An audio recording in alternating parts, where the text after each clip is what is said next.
I dedicate this song to all the people in Ethiopia who are victims of being disappeared. And just like in my country, we have from 2001 to 2009, so we have 205. Most of them are, I know some of them, and most of those that I know were not actually disappeared, but were killed, one by one, almost every day.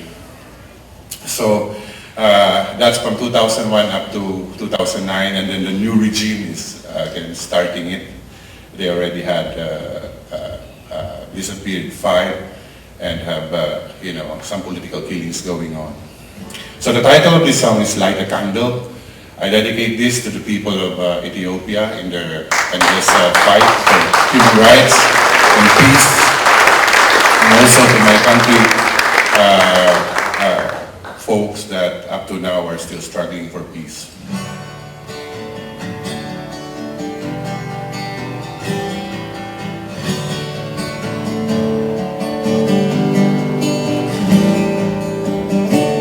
A minute of silence for Jonas. Moment of silence, please. Pain in our heart turns into tears of sorrow. Another life falls to the ground. Worthy gift to remember.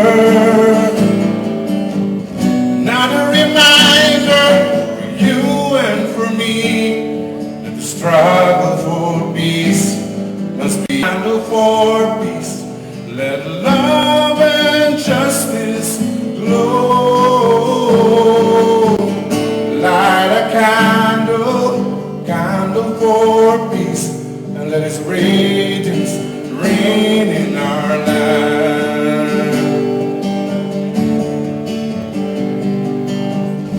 Now is the time, this is the day, later on it's too late. This is the moment to rise up and move. Light a candle, light a candle, light a candle for peace. Now is the time, this is the day, later on it's too late. This is the moment to rise up and move. Light a candle, light a candle, light a candle for peace.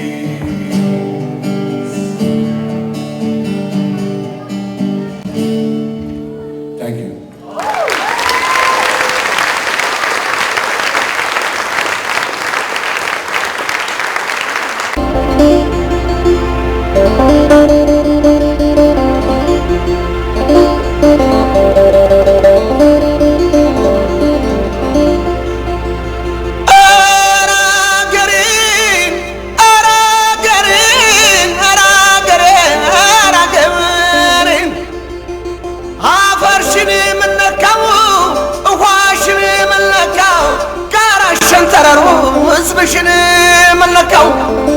ወላጅ ያቆየውን ተወላጅ ያልተካው የአንበሳውን ሱሪ ማንም እየለካው ከአንዱ ቢያፈትልክ ሰጥራው አራደነው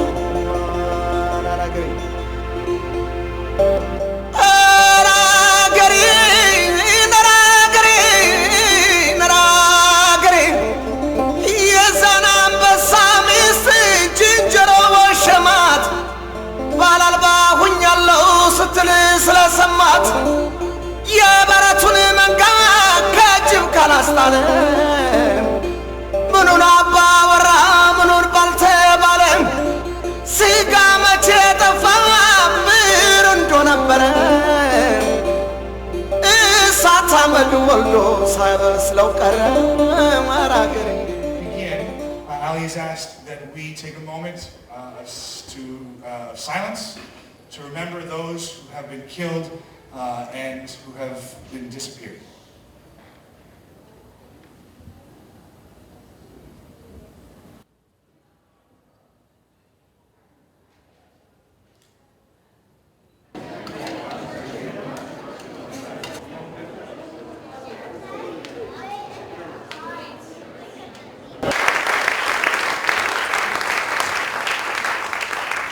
Our next speaker for the evening is Flor Marcelino, a person who I know. I've traveled to the Philippines with her before. She's the Minister of Culture, Heritage, Tourism, Minister responsible for multiculturalism in the government of Manitoba, at least was in the most recent election, of course. Born in Manila, in the Philippines, she immigrated to Canada in 1982. She and her family have since made their home in Winnipeg. In 2007, she unexpectedly entered a career in politics and has made history as the first woman of color elected to the Manitoba Legislative Assembly. In 2009, she became the first visible minority to be included in the Manitoba Provincial Cabinet, and as you may very well know, was just re-elected to the Manitoba. Thank you so much, Alex. Good evening, everyone. I'm here not as an elected member of I'm also elected member of the Legislative Assembly, but also as a member of, as a person, member of the larger society who's very disturbed at what's happening in Ethiopia and everywhere in the world. Truly injustice anywhere is injustice everywhere. As you may or may not know, the home country, my country of birth, the Philippines, has had a very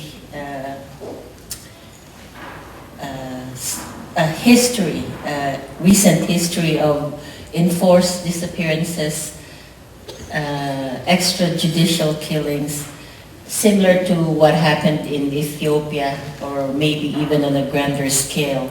So I'm here to express my thanks and appreciation to Ali and SOCEPP, to Luis and Amnesty International for bringing to the fore these very disturbing issues of enforced disappearances and political killings.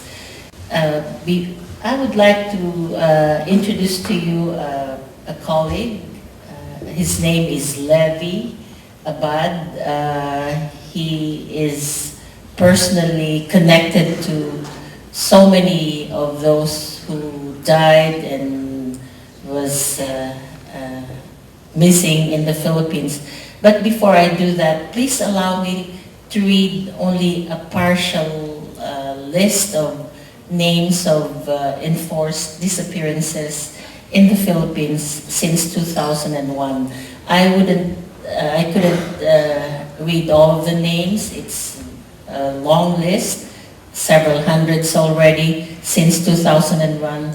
But allow me to read the names of Rogelio Calubad, Gabriel Calubad, Alex Beloy, Danilo Macapagal, Felicidad Catalbas, Honorio Airoso, Jovito Velasco, Karen Empeño, Patricio Abalos, Richard Collado, and many, many more.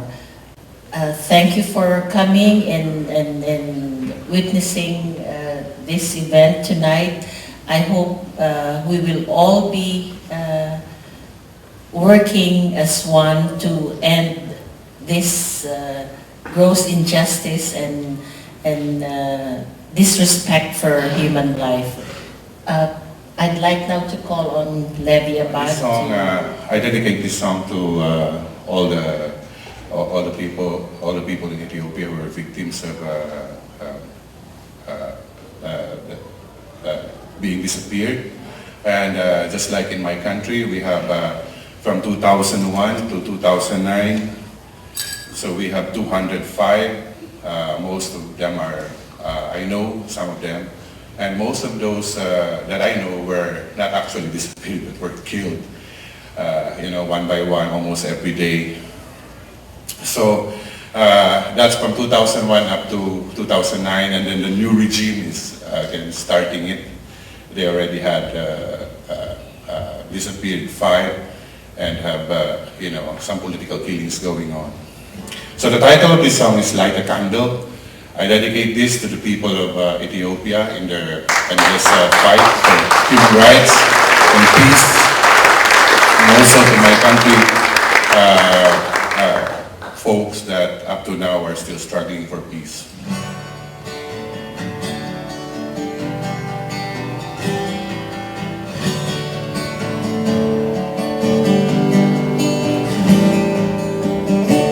A minute of silence for Jonas.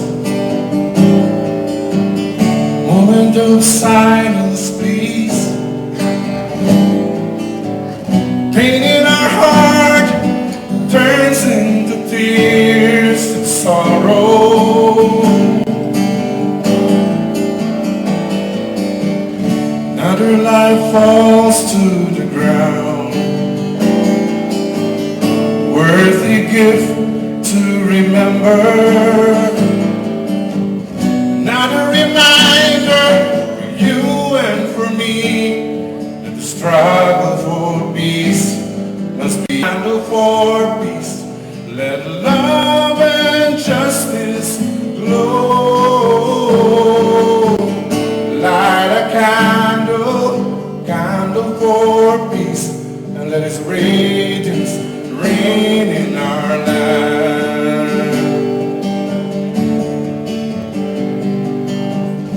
Now is the time, this is the day, later on is too late.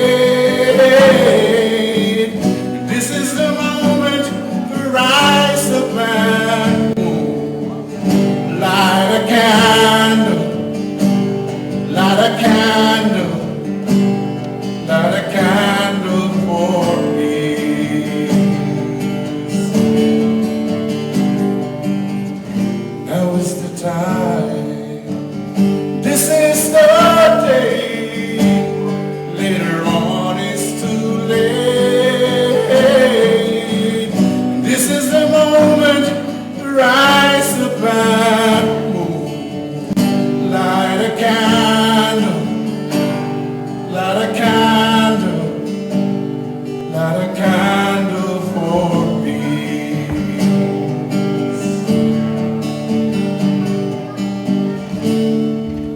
Thank you.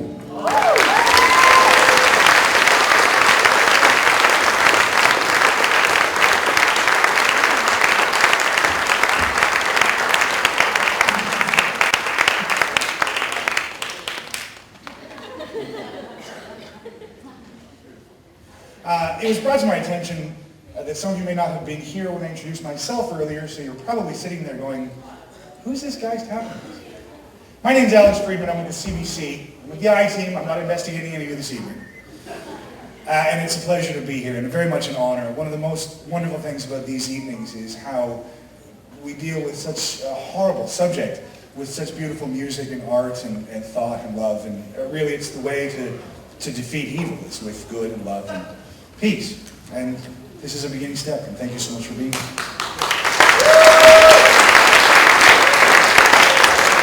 Our next speaker this evening is Louise Simbandumwe. She came to Canada as a refugee with her family in 1978. As a former refugee, she's passionate about human rights and social justice, and has been actively involved as a volunteer for Amnestiy International for over 15 years. Louise.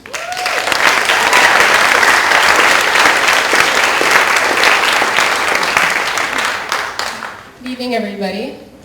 I'm really pleased to see everybody here, and I love that last performance. It had echoes of Amnestiy's logo, which is the candle surrounded by barbed wire. And it is inspired by a Chinese proverb that says it is better to light a candle than to curse the darkness. And your presence here today is part of doing that, and I just wanted to thank all of you for making the time out of your busy schedules to come here and recognize what's happening all over the world. When Ali first introduced this idea to me, I think it was about 3.5 years ago, I must admit I was skeptical. He wanted to have an evening dedicated to something that is a very difficult topic for us to contemplate. Thousands and thousands of people all over the world that have gone missing, that are disappeared, and many of them have been killed. And I wasn't sure that he would be able to pull off the event, particularly when he said he wanted to have it here at the West End Cultural Centre. I wasn't sure that all of you would be prepared to come to this event and show your support. So I just wanted to again extend my heartfelt thanks to you for coming, and also my heartfelt thanks to Ali, who is a constant source of inspiration for me. And whenever I see him and talk to him, his passion for human rights comes through loud and clear, and knowing his story, knowing what he sacrificed, and sacrificed in knowing the risk that he was taking. He talked about being elected as a leader of a trade union, and he said in Ethiopia, when you accept office as a trade union leader, it's like accepting a death sentence. And sure enough, he was put in jail, he was tortured, and when he was released, he went back to doing what he was doing before. I don't know that I would have the courage to do that. I don't know how many of us in the room would have the courage to do that, but there's thousands and thousands of people all over the world that have that kind of courage, and they are paying a price. And we're here today, and I know that one thing that I am able to do is, as a member of Amnesty International, to recognize what's happening, to name those names, and to write letters, petitions, march, whatever is needed to draw attention to the fact that this is happening to human beings all over the world, that this is wrong and it must be stopped. And so I'm really proud to be part of an international movement that's dedicated to doing that. And a large number of organizations that are part of doing that kind of work in lots of different ways, globally and locally. And we've joined together in something that's called Run for Rights. How many of you have participated in Run for Rights as volunteers or donors or ran? Put up your hands, great. Lots of hands going up, excellent. And it is another incredibly inspiring event for me, the Run for Rights. This past year we had 16 different organizations, social justice, human rights organizations participating, and it was people from all walks of life, and not just people, there were like cats and dogs, and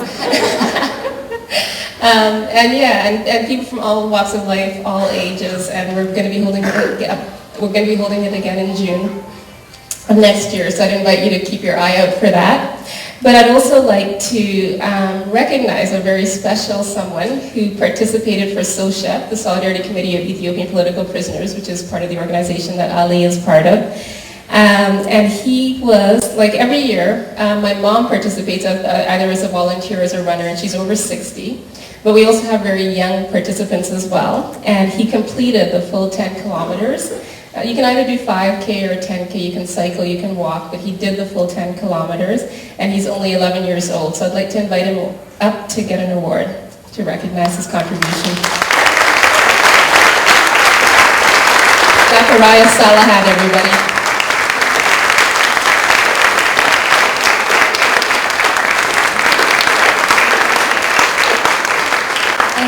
Thank you for this prize. I would like to for thanks to Ali and my dad and my family for giving me this opportunity to run for human rights.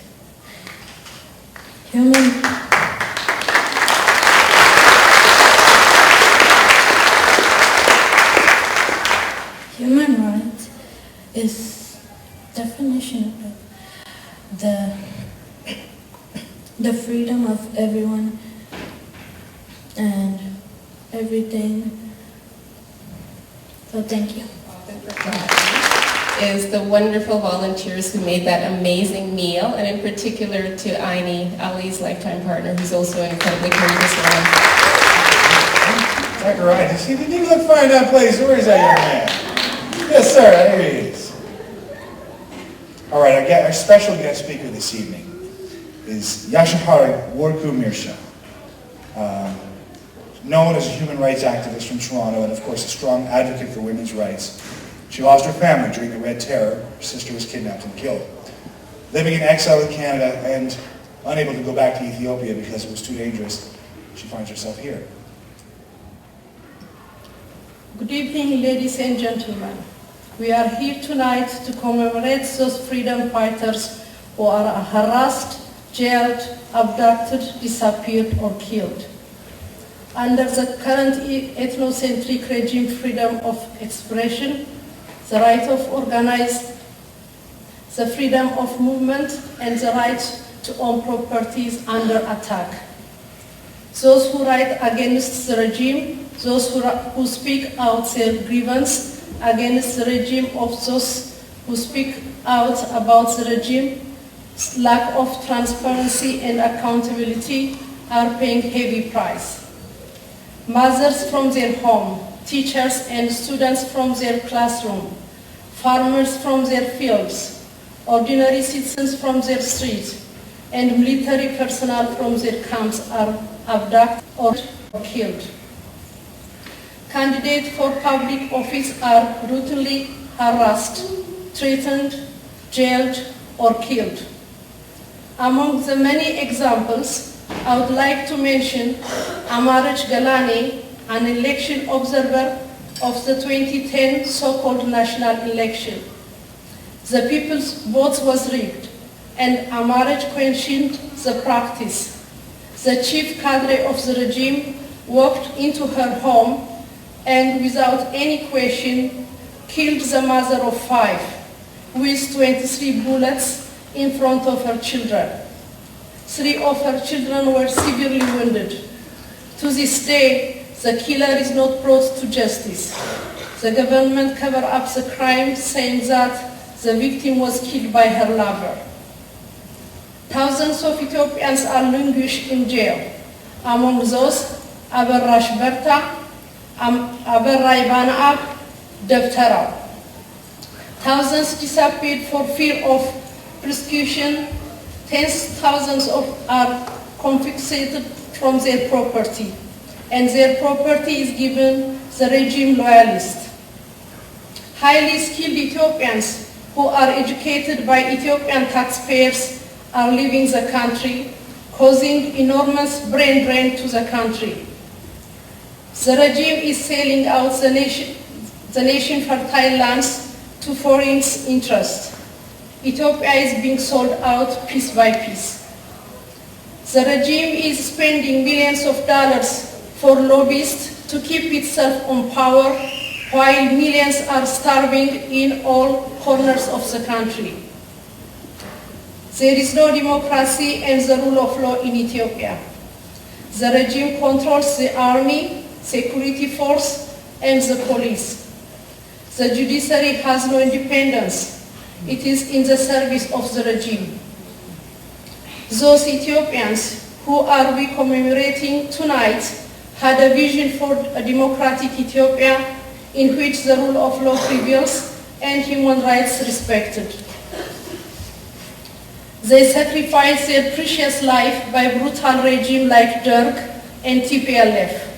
They have disappeared from our sights, but they are still alive in our minds. In commemorating them, we affirm our commitment to finish the struggle they started until Ethiopia is free from dictators and democratic governance established and justice served. We will not forget our freedom fighters, and we will not rest until we achieve our goal. We thank the human rights organizations such as Amnestiy International, Human Rights Watch, SOCEPP, for voicing the plight of Ethiopians to the world. We encourage you to continue your noble task to the benefit of Ethiopians and the whole of humanity until Ethiopia is liberated. God bless Ethiopia. God bless Canada. Thank you. It's a political prisoner and a torture survivor, arrested for advocating for human rights and labor rights for teachers, president of the Ethiopian Teachers Association, was imprisoned for 2 years, and he was an Amnesty prisoner of conscience. Amnesty International and a number of other organizations, including the International Teachers Trade Union, ILO, and SOCEPP, all worked to secure his release from prison. And we are proud to have him here to speak to you this evening. My name is Kasaun Kabadakio. I was the chairperson of the Addis Ababa Teacher Association, the branch of the Ethiopian Teacher Association, ETA. Following the 2005 national election, I was arrested along with the Coalition for Unity and Democracy, Swedish party leaders, journalists, and human rights defenders. We were charged with treason, including outrage against the Constitution and the constitutional orders. I was in jail for 17 months in Addis Ababa Kaliti prison. Because of a lack of evidence or any wrongdoing, I was released in April 2007. However, I couldn't continue to live in my country, that I was constantly harassed by security force. The state prosecutor repeatedly restated the charge, and the police succeeded in receiving a warrant to arrest me. As a result of this constant harassment, and to save my life, I fled to Kenya. The time I spent in Kaliti prison was so horrible. During night time, prisoners will be taken out. No one knows where they were taken. A lot disappeared and killed without justice. This is the day-to-day work of the tribalist, brutal government. I struggle for teachers' rights and for quality public education for all Ethiopian children. I struggle for freedom of expression of idea and for free teacher association. This is what I have done, nothing else. Finally, I would like to thank the Canadian government that gave me a resettlement in Canada. I also like to thank also the Canadian Labour Congress who showed solidarity and stood beside me in time of my imprisonment, that wrote a letter to the Ethiopian government to release me. Last but not least, I would like to thank all human rights organizations such as Amnestiy International that expose the violation of human rights which have been done by the tribalist dictator of the Ethiopian government in general, in particular the Solidarity Committee for the Ethiopian Political Prisoners, SOCEPP, that constantly condemn the evil activity of the Wayane government and the release of all political prisoners unconditionally without exception. SOCEPP also raised his voice to the voiceless of the Ethiopian refugees who live in various parts of the world, especially those who are in Egypt, Libya, and Yemen. SOCEPP stands for all Ethiopian prisoners, including the disappeared, irrespective of tribe, religion, sex, political or other opinion. SOCEPP should be supported in all aspects, morally and financially too. SOCEPP should continue. Happy to be with you in the night of the disappeared. Thank you so much. Walking example of how the money you have brought this evening can do so much good for so many people. Folks, head on back to the lobby, meet up with Ali. He has some instructions for you. Voila. So, as though it wasn't enough that Ali himself did incredible amounts of work for... So I'm Masalik, and here today I'm representing the EPRP Youth League. And for those of you who don't know, the EPRP is the Ethiopian People's Revolutionary Party, and they're going on their 39th year of struggle towards democracy in Ethiopia. A Congress of Youth delegates formed the Youth League 2 years ago in North America, because fortunately we live in a country where we are allowed to exercise our freedom of speech and to openly organize and protest against human rights violations. But the Youth League originated in Ethiopia underground covertly and continues to struggle as the youth wing of the EPRP. We fight for the Ethiopian people and the release of all political prisoners. The Ethiopian youth have a long history of sacrifices. The number of young lives taken by the repressive dictatorship are in the thousands. On April 18, 2001, Ethiopian Special Forces opened fire on a peaceful protest at the University of Addis Ababa, massacring at least 41 students, which is unbelievable. Like, that's probably half the room here of students that were massacred, and wounded 250. Police also raided surrounding churches and mosques, dragging students out who had sought refuge there and loaded them onto military wagons. Thousands of students were arrested and are being held in detention camps in the village of Sandafa, which is 25 miles away from the capital. Hundreds of parents have traveled to the village from all over Ethiopia in a desperate attempt to find out if their children are alive or dead. Questions that to this day have still gone unanswered. And that was in 2001. More recently, on June the 1st, 2011, 6 female Ethiopian students who refused to remove their hijabs, which is a religious head wrap worn by Islamic females, of Wollo University were abducted from their dorms by the Ethiopian Special Forces, and their whereabouts are unknown, and the families are still yet to hear from them. These are just a few examples of the injustices faced by Ethiopian youth, along with the rest of the Ethiopian people. Human rights abuses reported during 2010 included unlawful killings, torture, beatings, and abuse by special forces, police, and militia. The Youth League continues to struggle as a wing of the Revolutionary Party against these atrocities towards a brighter future for the Ethiopian people.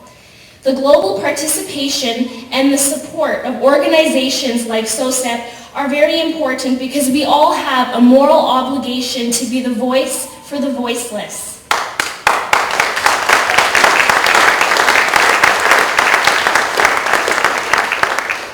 I would like to take a moment to remember Mrs. Abarash Barata, who you will see is on the poster here, who has disappeared since 1993. I think I was about 9 years old when I went to, between 8 or 9 years old when I went to the first fundraiser with my dad, and I had heard her name. I was very young.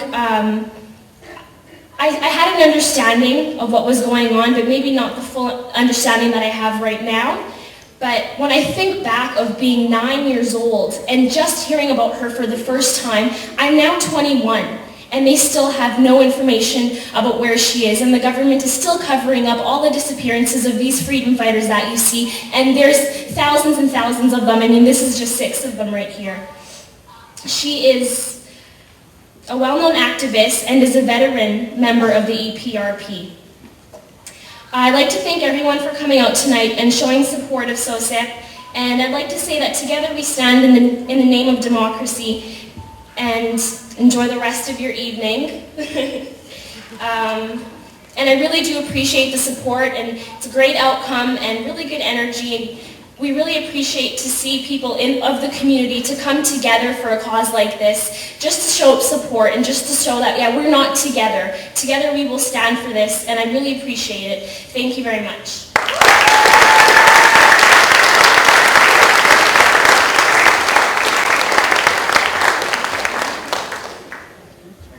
See that. So I was speaking with Ali's other daughter earlier, Orit. She's 17 years old. She's a student at Naples.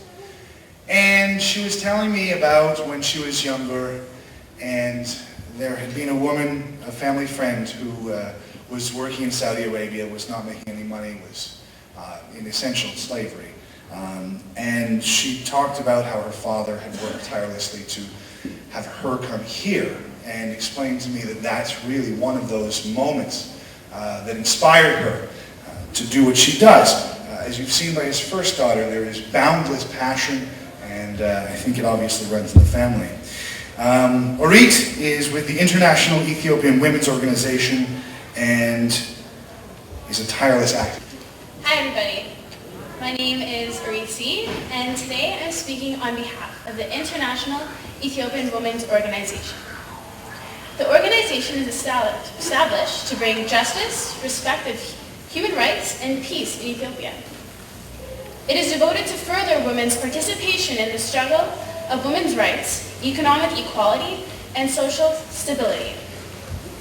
As a part of our peace campaign, we call upon the international community to stand for human rights, support our effort to stop human trafficking of young Ethiopian women to modern-day slavery, particularly in the Middle Eastern countries. Thousands of Ethiopian women are being coaxed to the Middle East with promises of work, only to suffer to verbal, physical, and sexual abuse. Among the cases, there have been girls who have returned to Ethiopia paralyzed, insane, broken backs and legs, and girls who have been suffering from being burned with acid. Some never return to their homes, and their families have no idea to where to find them. The International Ethiopian Women's Organization supports and struggles along with SOCEPP for the release of all political prisoners like Abrash Berta. We continue the movement to promote justice, freedom, and peace in Ethiopia. Thank you for your time and your support. The next speaker has a lot to do with SOCEPP. He does public relations for them. I deal with public relations people a lot, and it's not an easy job. Ranu is one of these people, when you ask him why he does this, he looks at you in the eye and he says, first of all, Ali. Inspired by Ali. But secondly, he says, you just have to fight. You just have no choice. He's a cultural Ethiopian dancer. He's also an IT professional at Canadians, and he's here to speak to us this evening. My name is Brahanu Muscano. I'm the public relation for SOCEPP Human Rights Organization in Winnipeg. First of all, I would like to thank all of you for coming to join us marking the remarkable night, the night of the disappeared. Without taking so much of your time, I would like to tell you a little bit about SOCEPP organization and recent activities. SOCEPP is a non-sectarian, non-political, non-profit humanitarian organization established by concerned people to publicize the pledge of Ethiopian political prisoners with a special focus on neglected and forgotten ones, to solicit support from international public opinion in calling for the respect of human rights and due process of law in Ethiopia. Our aims and objectives are to draw attention to pledge of the political prisoners and to gain support for their releases, to focus on those political prisoners forgotten or neglected by other human rights organizations, to call for the respect of human rights in Ethiopia, to solicit help and assistance of the political prisoners and their affected families, to sensitize international public opinion with a view of pressurizing the EPRDF government to respect the human rights of the people and to release all political prisoners. Disappearances. The EPRDF regime is constantly and flagrantly violating the basic human and democratic rights of Ethiopian people. SOCEPP is just one of the many human rights bodies which have over the years registered and condemned those violations.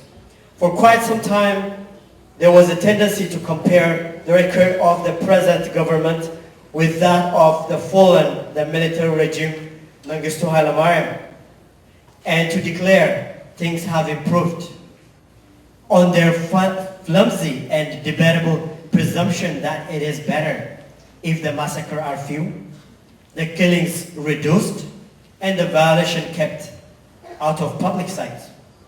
That such comparison is gross injustice to victims of the crime of the present regime is now more or less accepted by many quarters, and the regime of Meles Zenawi is being judged on its own merits, and the verdict is harsh.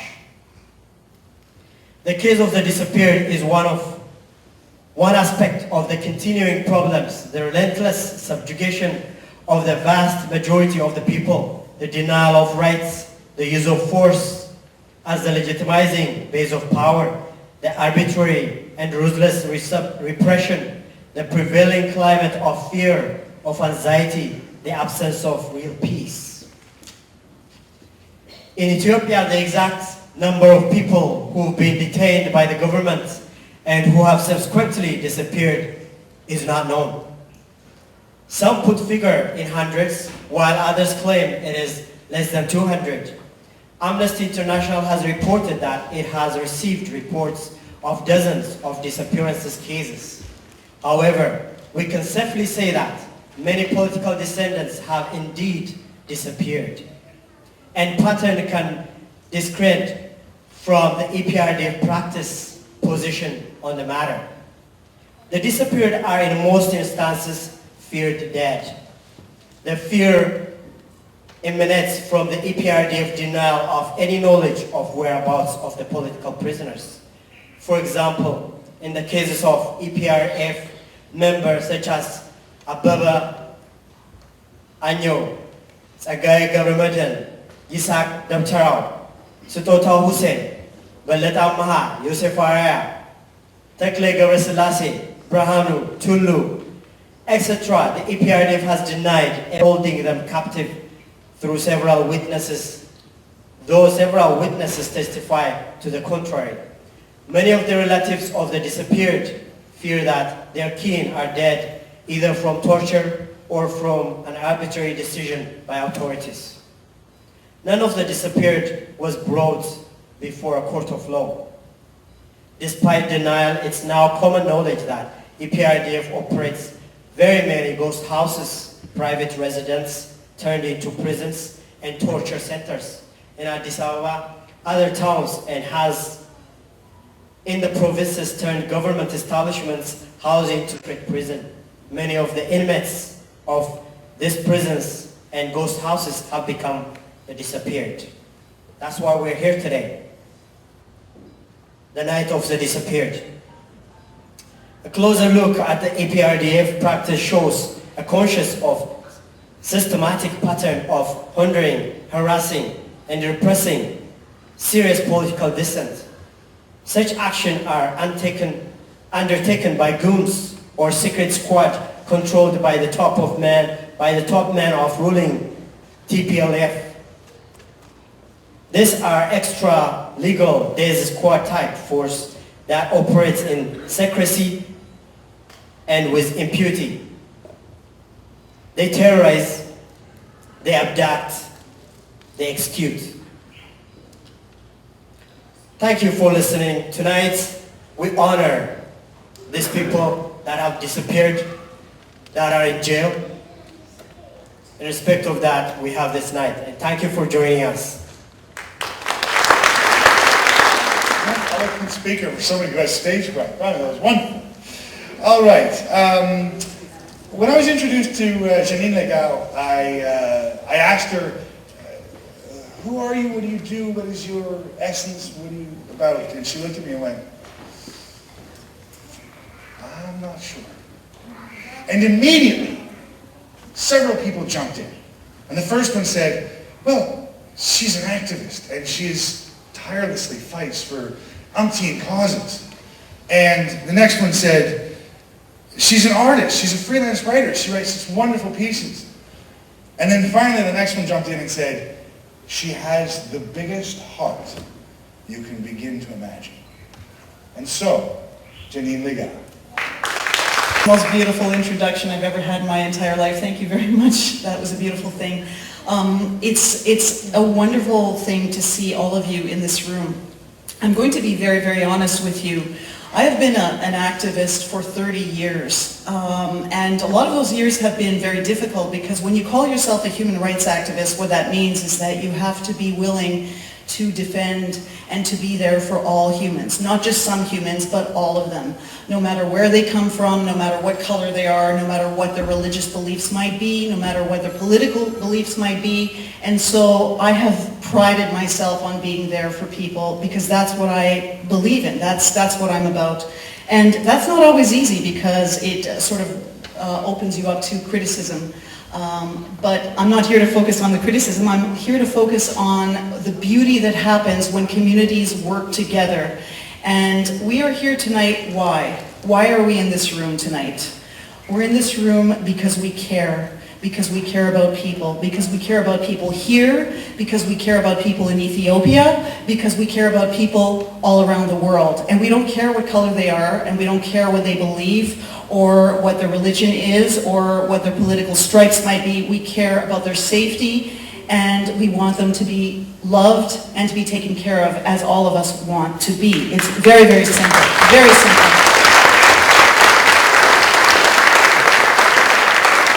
And I'm not going to talk for too long, but I just wanted to say that I have a very, very profound belief. I think I'm kind of an old hippie, and I really believe that we can have paradise on earth. But in order to have that, we have to choose love, and we have to choose forgiveness. And those two things go a long way to bringing people together. And what's happened tonight is that I've seen some of the most beautiful aspects of people working together. And it's extremely powerful. We've seen it with the hoop dancers being proud of the beauty that is within us. We've seen it with the various people that have come up here. And so I just would encourage all of you to get involved in our communities. We have incredible people here in Winnipeg from all over the world, every country in the world. And Ethiopia is one of them, and I have many, many good friends from Ethiopia. So I'm happy that you're all here, and it means a lot to everybody who's put this thing together. Ali Said is a wonderful man and a great inspiration to us all. Thank you so much.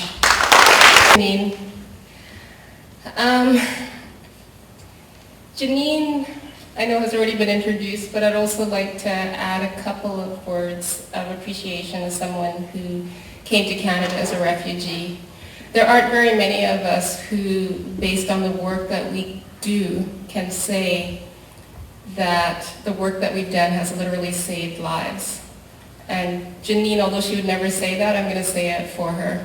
Janine, the work that you do saves lives.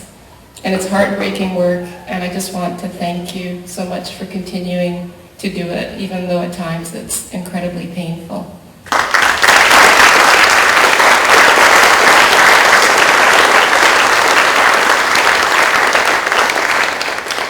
I'd also like to acknowledge another person who's also one of my favorite people, and surprisingly enough, one of Ali's children, Ainalam Ali. And she's also someone that brings just diverse communities together, and her passion is HIV/AIDS and saving lives by stopping the spread, both in Canada and overseas. And she brought together the most incredible cross-cultural coalition in Central Park for a celebration and an educational event that has happened on a regular basis. And it was just a real honor and privilege to work with her. So I just want to acknowledge that.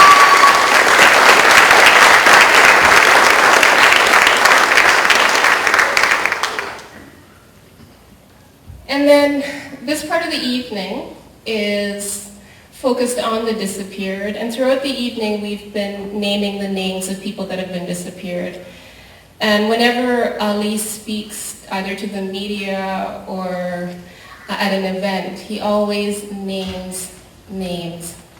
And as someone who had relatives that were killed in political killings that claimed the lives of tens of thousands of people in Burundi, I know how significant that is.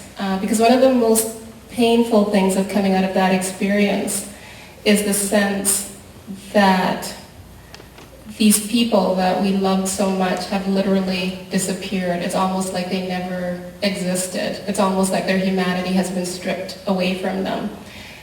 And one thing that I've heard time and time again from people that have been disappeared who've managed to emerge out of that is that one of the things that their abductors say to them is nobody knows that you're here, nobody cares, and it's part of breaking the spirit along with the torture and all of that. But That is one of the most painful things. And so what we're doing tonight is really important, acknowledging that this is happening, and secondly, naming the names. So what I'd like to do is invite the fabulous youth, Canada World Youth, to come up here on stage with me, as well as one of my other most favorite people in the world, Lisa Forbes, who's a member of the Stop Violence Against Aboriginal Women and Girls group that I'm part of.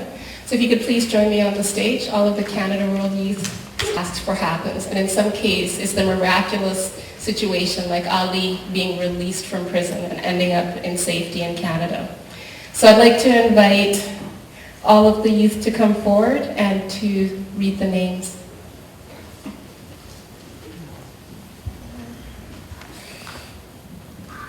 Good evening. Femi Peters, prisoner of conscience, Gambia, released December 10, 2010. Freddy Moreno Lorenzo, shot to death by police on April 11, 2011, Dominican Republic. Adlai Sanikau, prisoner of conscience, Belarus, arrested on 19 December 2010.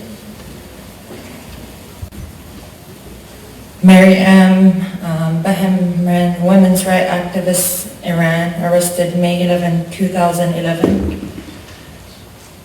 Tahib Ben Othman, trade union leader, Tunisia, released November 4, 2009. Justin Masika Bahamba, women's rights defender, Democratic Republic of Congo. Her family was attacked and threatened by soldiers. Ali Abdul Khalik Al-Jahaf, protester at risk of torture, Iraq, arrested May 27, 2011. Teklai Jeba Selassie, disappeared in 1991 in Ethiopia. Adel Jahar, trade union leader, Tunisia, released November 4, 2009. Ricardo Ayala Abarca disappeared August 22nd, 1982 in El Salvador at the age of 13. Ibrahim Mohammed Al-Sharqawi disappeared May 29, 2011, Pakistan. Oscar Reyes, an indigenous farmer killed over land dispute, May 21st, 2011, Guatemala. Seleshi Hagos, journalist, Ethiopia, arrested on September 14th, 2011, at risk of torture. Hassan Abdullah, disappearance in 1992 in Ethiopia. James Bala, disappearance September 17, 2008 in Philippines. Maria Cecilia Margaret Florenza, disappearance in Chile. Yehwalashid Makanin disappeared in Ethiopia. Abdullah Mohab El-Sharqawi disappeared May 25, 2011, Pakistan. Linda Francisco Marshall, prisoner of conscience, Mexico, released in September 2009. Jose Adrian Roches Hernandez disappeared in December 12, 1980 in El Salvador. Sheikh Ali Amdi Wande disappeared in 1992 in Ethiopia. Kamit Shutev Amdi disappeared in June 8, 2006 in Russian Federation. Albarash Berta disappeared in Ethiopia. Bulat Shelov disappeared April 9, 2006 in Chechnya. Mirta Monica Alonso Blanco disappeared in Chile. Dereje Kana disappeared 1992 in Ethiopia. Ye Bushu, prisoner of conscience, China, released October 15, 2008. Hawa Abdullah, at risk of torture and ill treatment, arrested on 6 May 2011 in Sudan. Kem Shoha, prisoner of conscience, Cambodia, released January 2006. Belete Amha disappeared in Ethiopia. Jaime Antonio Barrios Meza disappeared in Chile. Kabede Tadese disappeared in Ethiopia. Jakhon Sheiko Ali, prisoner of conscience, Syria, released October 3rd, 2009.